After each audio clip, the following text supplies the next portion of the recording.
know this, but I heard him tell another man he wished his kid were his son instead of me. So I What? gave him exactly what he asked for.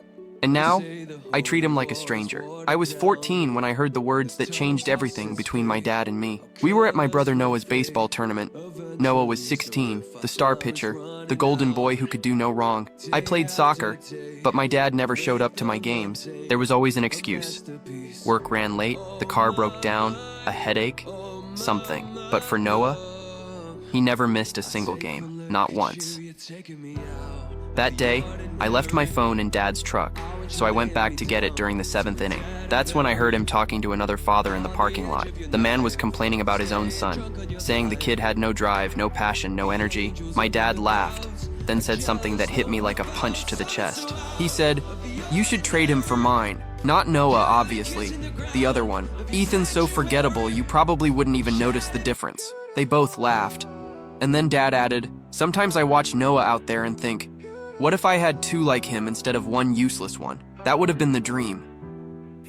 I stood there behind the truck, frozen, my phone in my hand, my own father calling me useless, forgettable, saying he could replace me and wouldn't even care. I waited until they left. Then I got inside the truck and just sat there in silence. When Dad came back after the game, Noah was in the passenger seat like always, talking about his strikeouts. Dad asked if I was okay. I said I was fine. That was the last real conversation we ever had. From that day on, I gave him exactly what he wanted, a son he wouldn't notice.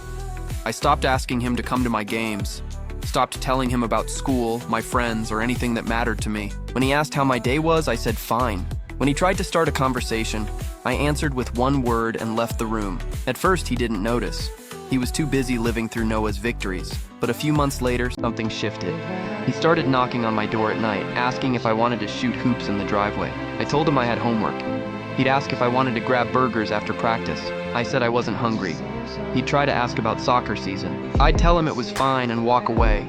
Noah caught on before Dad did. One evening, he pulled me aside and asked why I was acting weird with him and Dad. I told him I wasn't acting weird. I was just giving Dad what he clearly wanted, one less son to worry about. He didn't understand, but he didn't push it either. By the time I turned 16, Dad was trying harder. He started showing up at my games unannounced, standing quietly on the sidelines, waving when I looked his way. But when I saw him there, I felt nothing. Not anger, not pride, not even relief. Just emptiness. After the games, he'd come up to me trying to make small talk. I'd thank him politely, like you'd thank a neighbor for showing up to help move a box. No warmth, no connection. He was trying to have a relationship with a wall. The breaking point came last month, at Noah's graduation party. Dad stood up to give a toast. He talked about how proud he was of his family, of both his sons. He looked straight at me and said, "Ethan, I know I haven't always been there for you the way I should have been, but I want you to know I'm proud of the man you're becoming." I stared at him, my face completely blank, and said, "Thank you, sir." The room went quiet. He froze. Mom stared at me. Noah's smile faded.